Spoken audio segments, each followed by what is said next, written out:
I want to show you something kind of amusing. Now, the larger point that I'm trying to make here is that people will use technology when it works. And I mean that like if they have found something in the past that worked wonderfully well and they were able to solve their problem with it, they will continue to use it. It's not that they won't try the new technology. It's just that sometimes you try the new technology and it doesn't work, and that's when you keep using the old technology. What's a little more difficult is getting people to try the new technology again because I've used it, it didn't work, I'm sticking with what works. Here's a good example. I've got this query up here. This is a take on a query that Brent showed me, Sam Saffron's vote something query. I had a little fun with it, and I turned the original query into a multi-statement table valued function that returns this table variable, populates it with a bunch of stuff from votes. And if we look in the bottom, I've run this once to cut down on how much time you have to spend listening to me go on and on. But if you look down in the bottom here, that query ran once to return 100 rows, and it ran for about 32 seconds. Not a great rows to second ratio there, my unscientific metric of how good a query is. But I want to show you something. If we highlight this query and we say that I want to trace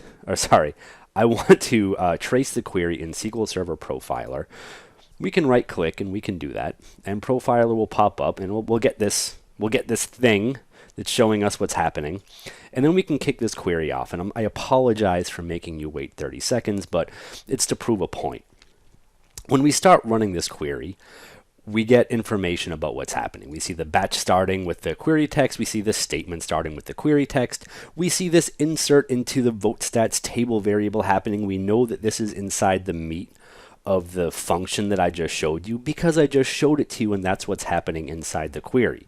If we want to go back over, this query is indeed calling that function right here. So we select the top 100 from vote stats join to posts, yada yada yada. This finally finishes after 34 seconds. If we go back to Profiler and we look at the start times, we can see when our top 100 started. We can see when the insert into vote stats started. That's at 3:15 and 23 seconds. And we can see when it finished just about 30 seconds later. Then we can see when our top 100 completed after that. We have the statistics XML on and off because I have query plans turned on for that. So we can see exactly where each step went, and we can see exactly where we spent time in here. Right? Clearly this insert into vote stats was a big hunk of the time we spent. Let's kill that, and let's get out of Profiler, and let's say that we want to try something brand new.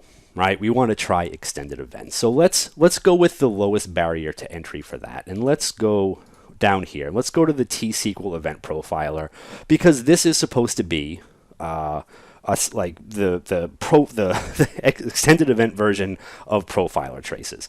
So let's go and open up T-SQL, and we'll have that up there and running. And now let's do the same thing again. Let's start running this, and let's go watch live data.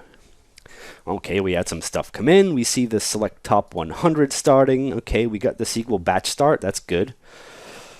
Nothing else coming in, though. That's still executing. And waiting on that to finish. Waiting on some new information. Waiting. How are we doing over here?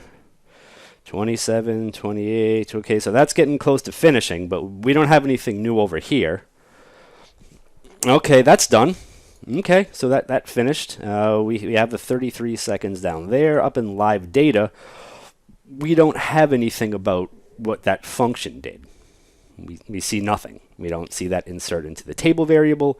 We see the batch start where we set XML on. That was me getting the query plan. We have the select top 100 at 1709 and some odd milliseconds or whatever.